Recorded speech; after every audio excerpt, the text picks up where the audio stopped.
अस्सलाम वालेकुम मोअज़्ज़ज़ नाज़रीन, इफ्तिखार अहमद डिजिटल किसान क्लिनिक से आपको वेलकम करता है। लास्ट वीडियो में मैंने सफ़ेद मक्खी की मैनेजमेंट के बारे में बताया था। तो इस वक्त जिस खेत में मैं मौजूद हूँ, इस पर हमला है जेसट का। जेसट जो है वो जो पत्ता होता है उसके नीचे वाली जो सतह होती है उससे रस चूसता है, जिसकी वजह से पत्ते जो हैं वो सुर्खी मैल हो जाते हैं और फिर जो है वो गिर जाते हैं और पत्ते की नशोनुमा जो है वो रुक जाती है। पौधा अपनी नशोनुमा रोक देता है और ऐसे लगता है कि पत्ते जल गए हों। अमूमन ये हमला जो है पूरे जनूबी पंजाब में फैला हुआ है, क्योंकि बारिशों के बाद इसका बहुत ज़्यादा अटैक आता है, एक भिंडी के ऊपर और इस कपास के ऊपर। तो इसकी जो मैनेजमेंट है, उसका जो इफ़ेक्टिव कंट्रोल है वो मैं आपको बता देता हूँ। इसके लिए आप जो पहला स्प्रे करेंगे वो डाइनोटिफिरॉन, वो आपने 100 ग्राम लेना है, इससे बढ़ानी नहीं मिकदार।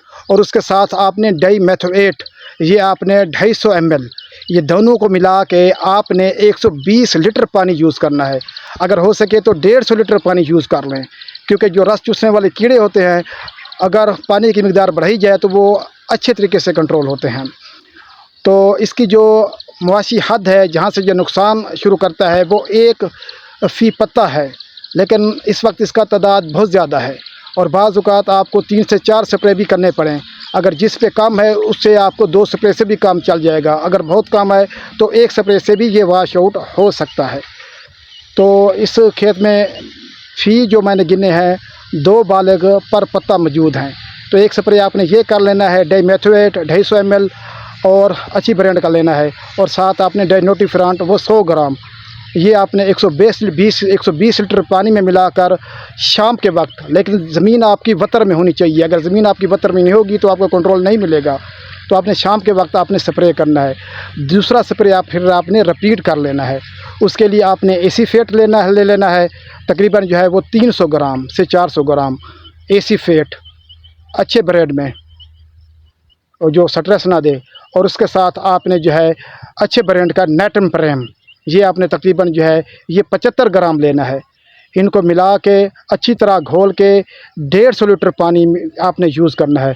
और उसके साथ आप एंटी स्ट्रेस जो है NPK 2020 या फिर इम्यूनो एसिड 400 ml, या इसके साथ कोई और प्रोडक्ट आप जो है वो शामिल कर सकते हैं, ताकि पौधा जो है वो नशोनुमा की तरफ गामज़न हो जाए और किसी किस्म का स्ट्रेस ना आए। तो आप दूसरा स्प्रे ये रिपीट करेंगे तो फिर इंशाल्लाह आपको भरपूर कंट्रोल मिलेगा। नाज़रीन, इस वक्त गैर मामूली अटैक हैं सफ़ेद मक्खी के भी और सब्ज़ तेले के भी, और सारे काश्तकार एक ही टाइम पे कोशिश करें कि अपने खेतों को स्प्रे करें। एक स्प्रे एक खेत में होता है तो दूसरा वाला जो है वो नहीं करता, तो सारे उड़ के वहीं आ जाते हैं, तो पेस्ट प्रेशर बढ़ जाता है। तो इफ़ेक्टिवली जो है अगर आपने कंट्रोल लेना है तो 2 से 3 स्प्रे बदल के आपने करने हैं, और उनकी मिकदार जो है आपने 1/2 जो है वो बढ़ानी है, और पानी की मिकदार भी बढ़ानी है। तो इंशाल्लाह आपको भरपूर कंट्रोल मिलेगा, क्योंकि तादाद बहुत ज़्यादा आ गई है, एक स्प्रे से ये कंट्रोल होने वाले नहीं हैं। तो अपने खेतों को देखते रहें और पेस्ट प्रेशर को भी देखते रहें और कपास को भी देखते रहें। जहाँ जहाँ आपकी फसल मौजूद है, बारिशें होने के बाद इनका हमला जो है वो बढ़ा है। बहुत शुक्रिया। अल्लाह हाफ़िज़। जज़ाकल्लाह। पाकिस्तान ज़िंदाबाद।